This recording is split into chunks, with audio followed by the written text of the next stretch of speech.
All right, at Purple Belt, the 10 techniques of the Bong Sool. This little implement is the Bong.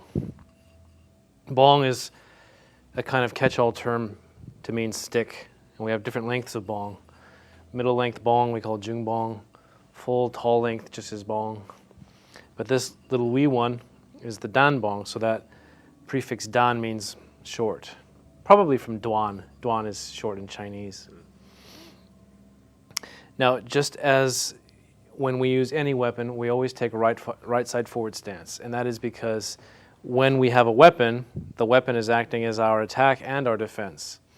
And we need both in the front so that they can carry out those duties. When we're empty-handed, we have the left side in front because the left side catches and then the right side attacks. But when you have a weapon, it's pulling double duty, so it has to be in the front. Now, most of these are set up off of a single attack, whether it's a push or a punch. And for practice, we'll use a punch. And as I said, this is in the front. So when you punch, the idea is that I'm going to use this to make sure you hit this first and not me. But most of them are going to have a simultaneous receiving motion like this. So I'm going to block with this hand, and then this one, this stick, is ideally going to hit lung 7, the point lung 7, which happens to be inside your wrist right here. In fact, if you ever want to specifically find lung 7, you hook your thumb on a patient or an opponent, and you then find where your index finger falls, and there should be a flat part of the radius bone there, and that's pretty much where lung 7 is. Even in Western medicine, when they want to test your reflexes, they'll kind of cradle your arm and they'll have you relax, and then they'll hit here with a reflex hammer because this is one of the spots to test a reflex. So the Asian cultures also discovered that, but they discovered that it's highly sensitive to impacts like this. This point, lung 7, it also has some significance in that it's considered the command point of the entire Runmai vessel, which is the central yin channel of your body. So hitting here actually weakens the whole front of your body, and it might stand to reason would make you more susceptible to further follow-ups. All right, at any rate, let's learn number one. Number one, when your punch comes at me, I fade back and I block and hit at the same time. And then, as soon as I can, I grab and I fasten. I don't like that hand being a threat to me, so I usually pull this way. I usually pull this way before I go under. I'm coming back here.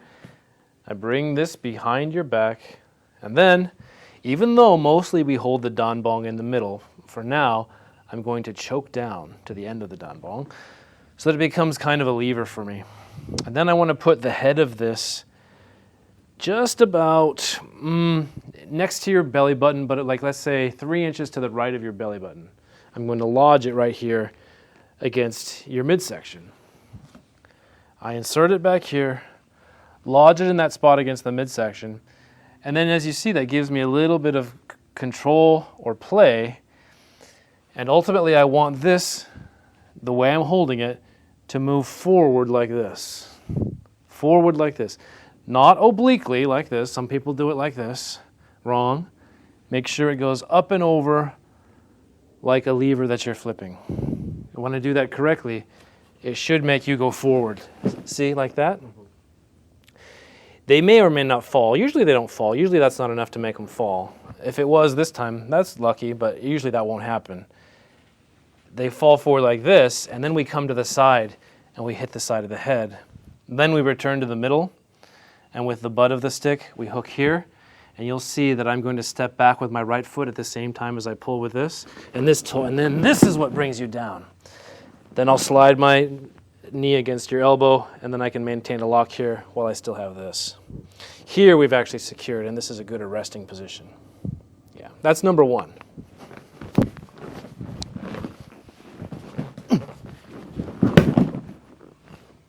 All right, in number two, once again, we're holding the Bong in the middle. This time, when your punch comes and I fade, I've made the same contact on lung 7. This time, I'm going to scoop low and turn to the outside. And as I do so, I'm going to bring my forearm to slide this way on the outside of your elbow. You see how this is working? Now ultimately I want your elbow to bend, but I don't force it to bend. Instead, just by bringing these together, it naturally bends. See that? At the same time, I will lodge the stick on the outside of your neck.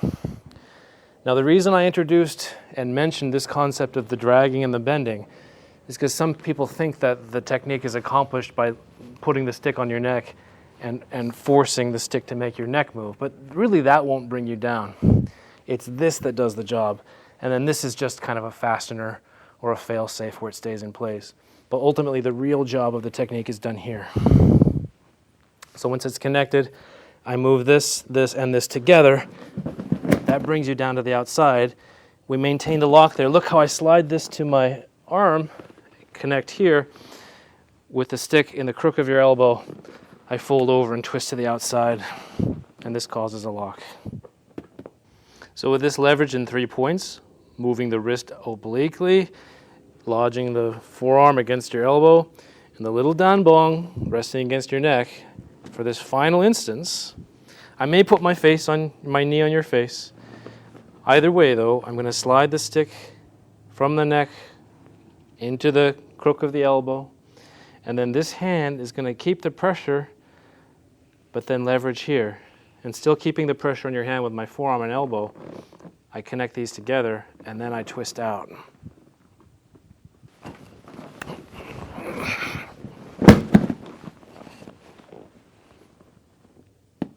In number 3, when you punch, I receive. This time, I turn under here again. Whereas in number 1, I choke down on the stick and then use this to leverage you. This time, I choke down on the end of the stick, and I still bring your elbow behind your back, for your arm behind your back, but I lodge your elbow against my solar plexus here. And then I reach around, and I connect the stick against your sternocleidomastoid, which is this muscle here. And ideally, I want the pressure of the stick to rest against the midpoint of your sternocleidomastoid on the far end. And I lean very close so that we're both very snug and you don't have a lot of maneuverability or escape room. And when I have that very secure, I let go of the hand and then take a handlebar grip on both sides of the dan bong. I then draw in against the sternocleidomastoid, and once it's come in a bit, I then dial up so that it really accentuates the pressure on the muscle, but then also drives in so deep that it also causes a cervical neck lock.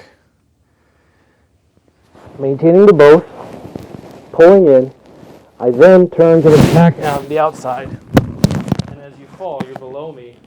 I then put your head against my chest, and I maintain the pressure this way. All right, number 3, I receive the punch, I catch it. I travel the same direction I went with number 1, and I hitch your arm up behind your back and I hammer lock the same I did in number 1, except this time, I'm not interested in leveraging you down. Instead, I lodge your elbow into my hollowed out solar plexus, and then holding on to the end of the stick, I hug in very tight, and I place the midpoint of the stick against the midpoint of your sternocleidomastoid muscle. That's this muscle right here. And I want to catch it right in the central point of it to really cause pain on that muscle.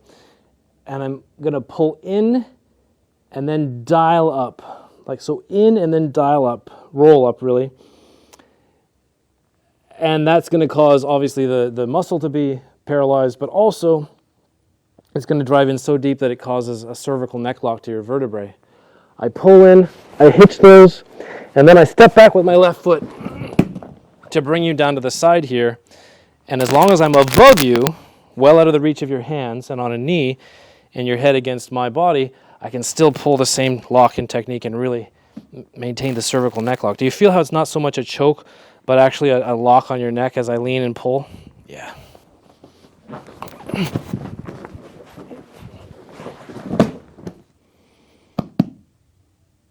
And number 4, once again, held in the middle of the dan bong, I receive a punch. And this time I use the butt end of the dan bong to reach over and around that same spot, triple burner 10, 1 inch above your elbow. The same one we manipulated in Somoksu number 1. I reach across this way with that dan bong, and I roll backward. I don't just pull backward, I roll backward, and you see how that moves your head and upper body.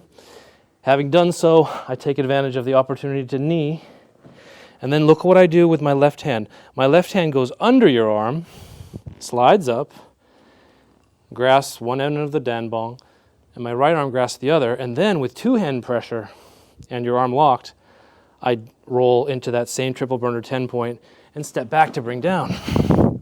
And here we can maintain a lock without any further adjustments. This is number 4. In number 5, you are still holding the center of the dan bong, but when the punch comes, you don't reach over, instead you reach under. So I receive the same way. This time with the front end of the dan bong, I reach under this same point. If you notice though, that because I've made contact under instead of on top, that I'm further away from you when I exert effort on to this point. When I'm on the top, I can roll and then I end up really close to you. When I'm on the bottom and I roll, it's hard to be close to you. I end up being farther away. So I sit and I roll farther away. That puts your face over there, so I kick it. Then I slide in and make sure your arm is under my elbow, or under my armpit. And see, I've crossed my arms now. This time this one goes across. And I grasp the other side like this, but then I still apply pressure to that point as I step back. And it ends up being just as painful, if not even more secure. This is number 5.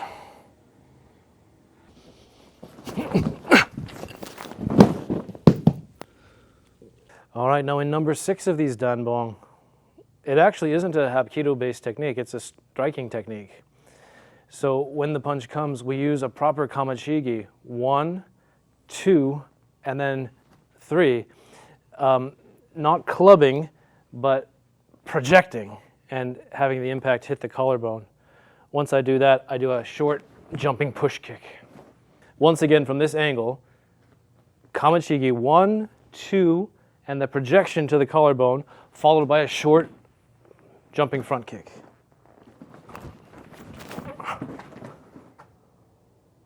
All right, in number 7, when the punch comes, we do another kamachigi connection. This time, instead of shooting straight to the collarbone, I'm going to come obliquely to the outside and touch the outside of your neck. From here, there is a Hapkido principle at play. Grasping the arm and maintaining pressure on the neck, and then turning my left foot, I make a 3-point turn. It's important that I push and pull these at the same time to cause the rotation of your body that's going to let me capture your balance. But assuming I do them all together, it looks like this. And then to the side here, I fold your arm over with the stick in the cubital fossa. This time, I grasp the end, and with the stick resting against my forearm, I pull up on both. You're so nice to make me not have to do it, really. In number 8, I intercept, like before, both of these together. This time, as I make contact with the wrist, I slide in sideways, and with the butt, I hit spleen 21, which is pretty much the 4th rib on the side. Then, I rotate the stick vertically, and placing it in the cubital fossa, I once again turn simultaneously down. Slinging them down together, I do the same lock as I did before. Oops, lodging it on the forearm and lifting up.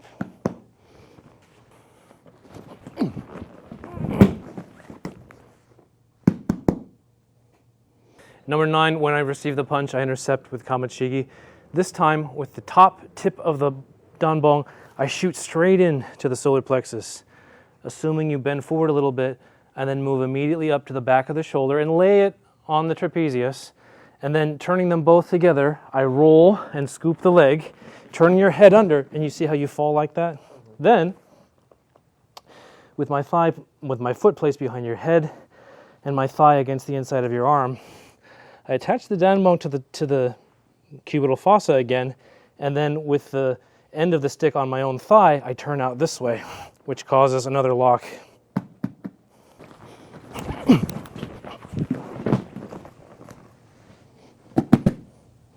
Now in number 10, when I receive the punch the same way, I slide the danbong to the cubital fossa this time, and maintaining pressure on the outside of the pinky, I roll over, and now, bending my own elbow, I lodge the stick in both of our crooked elbows. And then my forearm drapes across your forearm. The action here is that I'm going to scissor my forearm and the danbong together to crush your forearm as if it were a pliers, or as if my danbong and my forearm made a vise. So working the two together, it puts pressure on your forearm, and I use that to bring you down and then maintain. Yes.